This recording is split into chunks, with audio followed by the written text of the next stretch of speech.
আসসালামু আলাইকুম everyone, welcome back to my channel Lucky's kitchen house. Lucky's kitchen হাউসে আরও একটি নতুন পর্ব দেখার জন্য সবাইকে আমন্ত্রণ। ঈদ স্পেশাল আজকের আয়োজনে থাকছে গরুর মাংস ভুনা। খুব সহজ ও সিম্পলভাবে রেসিপিটি আপনাদের সাথে শেয়ার করব। আর আমি এই রান্নাটা করে দেখাবো খুব সহজভাবে। ঘরে থাকা মশলা দিয়েই খুব সহজে রান্নাটা করে নিতে পারবেন, কিন্তু খেতে হবে অসাধারণ। আসছে কোরবানি ডে, এরকমই একটা রেসিপি সবাই খুঁজছেন, তাই না? চলুন তাহলে শুরু করি আমার আজকের এই সহজ ও মজাদার রেসিপিটি। আর ভিডিও শুরু করার আগে সবার কাছে রিকোয়েস্ট থাকবে, যদি আমার রেসিপিগুলো ভালো লাগে আর রেসিপি ফলো করেন তাহলে অবশ্যই আমার চ্যানেলটিকে সাবস্ক্রাইব করে পাশে থাকবেন এবং পাশে থাকা বেল বাটনটি বাজিয়ে রাখবেন। আমি যখনই কোনো নতুন ভিডিও আপলোড করব সেটা নোটিফিকেশন পেয়ে যাবেন সবার আগে। আর চ্যানেলের ভিডিও ভালো লাগলে লাইক কমেন্ট শেয়ার করতে কিন্তু ভুলবেন না। চলুন তাহলে শুরু করি আমার আজকের এই সহজ ও মজাদার রেসিপিটি। আজকে রান্নাটা করে নেওয়ার জন্য এখানে বড় একটি প্যান নিয়ে নিয়েছি এবং তাতে নিয়ে নিয়েছি আমি 3 কেজি পরিমাণ গরুর গোশত।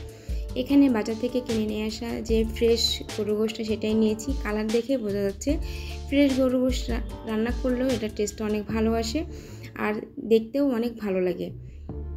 এখানে আমি 3 কেজি পরিমাণ গরুর গোশত নিয়ে নিলাম। এখন মশলাগুলো দিয়ে দেব আর আমি এটাকে হাতে মাখিয়ে রান্নাটা করে নেব। এখন দিয়ে দিচ্ছি 1 কাপ পরিমাণ পেঁয়াজ কুচি আর নিয়ে নিলাম 1/2 কাপ পরিমাণ কাঁচামরিচ ফালি। তবে কাঁচামরিচ ফালিটা আপনারা কম বেশি করে দিতে পারবেন। নিয়ে নিলাম 2 টেবিল চামচ রসুন বাটা আর 2 টেবিল চামচ আদা বাটা।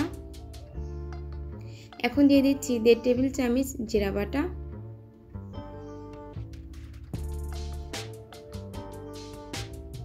এখানে নিয়ে নিচ্ছি আমি কিছু গরম মশলা। এখানে আমি 3টা তেজপাতা চিড়ে নিয়েছি 7-8টা দারচিনি, 10টার মতো হবে এলাচ নিয়েছি। আর এখানে নিয়ে নিয়েছি 10-12টা লবঙ্গ আর 10-12টা গোলমরিচ। এখন দিয়ে দিচ্ছি শুকনো উপকরণ। এখানে আমি প্রথমে দিয়ে দিচ্ছি হলুদ, আর হলুদটা আমি 2 টেবিল চামচ পরিমাণ দিয়ে দিয়েছি।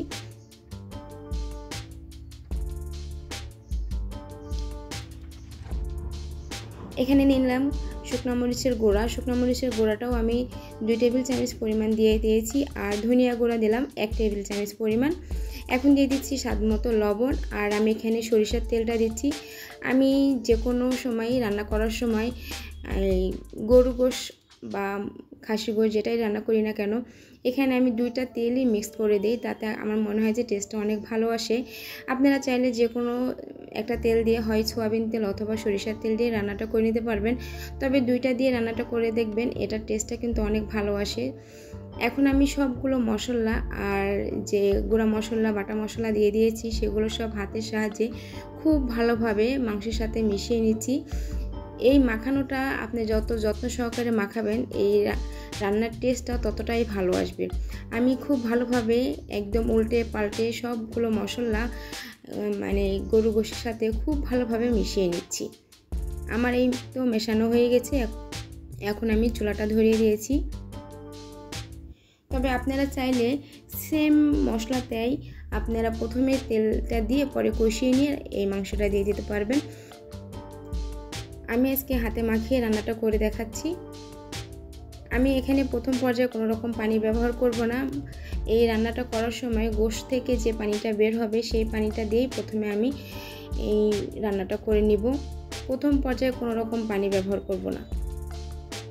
তবে কিছুক্ষণ পরপর আমি এটা উল্টে পাল্টে দিব, তা না হলে কিন্তু নিচে থেকে লেগে যাবে। আর রান্না নিচে থেকে লেগে গেলে কিন্তু এর টেস্টটা নষ্ট হয়ে যায়। তাই কিছুক্ষণ পরপর পাশে থেকে এটা নাড়াচাড়া করে রান্নাটা করে নিতে হবে।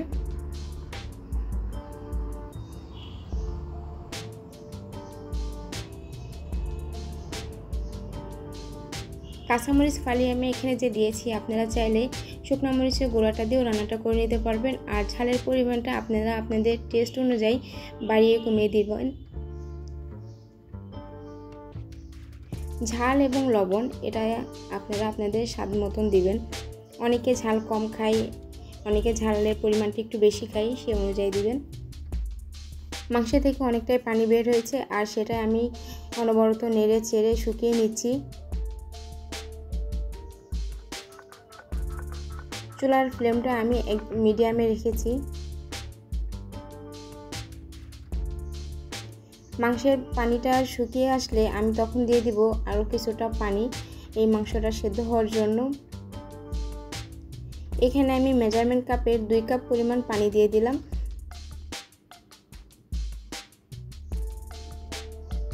পানিটা দিয়ে আমি এখন বাকি রান্নাটা করব এবং মশলাটা খুব ভালোভাবে কষিয়ে নিচ্ছি এই মাংসের সাথে। দেখুন মাংসটা খুব সুন্দরভাবে কষিয়ে নেওয়া হয়ে গেছে।